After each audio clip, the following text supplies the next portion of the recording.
Lear is with us this morning. You may be travelling today, heading off to see family or whatever, but I think you're looking a little further afield to start with, Louise.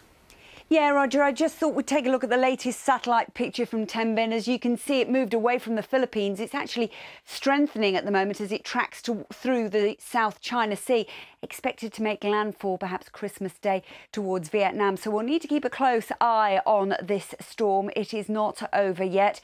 It puts our weather into context, really, because if you are travelling today, it is going to be a quiet Christmas Eve for most of us. There is some rain around, some of it quite heavy as well, accompanied by some gale force gusts and winds into the far northwest of Scotland as we speak. Winds so far this morning have been gusting close to 50 miles an hour, and some of that rain really quite heavy. But for most of us, it's a pretty bland weather story for the remainder of Christmas Eve. Great news if you're going to be travelling to see friends and family. That's what we really want, isn't it? There's quite a bit of cloud around. It's a pretty grey start, but it's a chilly start across the southwest. Temperatures here just a couple of degrees above freezing, but temperatures will recover, and generally speaking this morning it is going to be a cloudy, grey, mild scenario. Bits and pieces of the cloud breaking up for some brightness, maybe though the cloud thick enough out to the west for the odd spot or two of drizzle.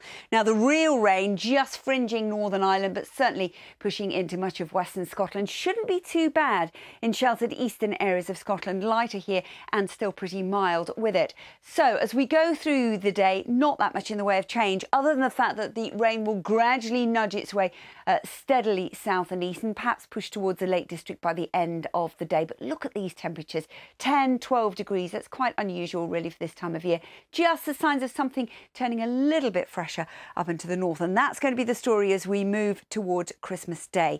Now, this weather front will continue to bring some rain slowly but surely into Northern Ireland and into southern Scotland. For most of us on Christmas Day across England and Wales, it will be a dry affair. The rain gradually nudging into the west of Wales by the end of the morning. So that's going to be the story. But behind that front, colder air starts to dig in. So we could actually see a few flakes of the white stuff on Christmas Day across Scotland. So technically, it will be a white Christmas, but it's not really going to settle at lower levels. So the rain quite heavy by the end of the afternoon into Wales, and that will gradually sweep its way steadily eastwards as we go into Boxing Day. The rain really quite heavy behind it, but a noticeable difference in the story, because once that frontal system sweeps through, the winds swing round to a northwesterly direction.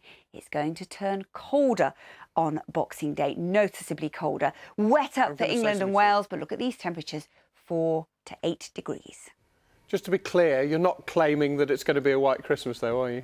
Well, I did say technically it's going to be a white Christmas, but no, we won't see any snow, Roger, settling at lower levels.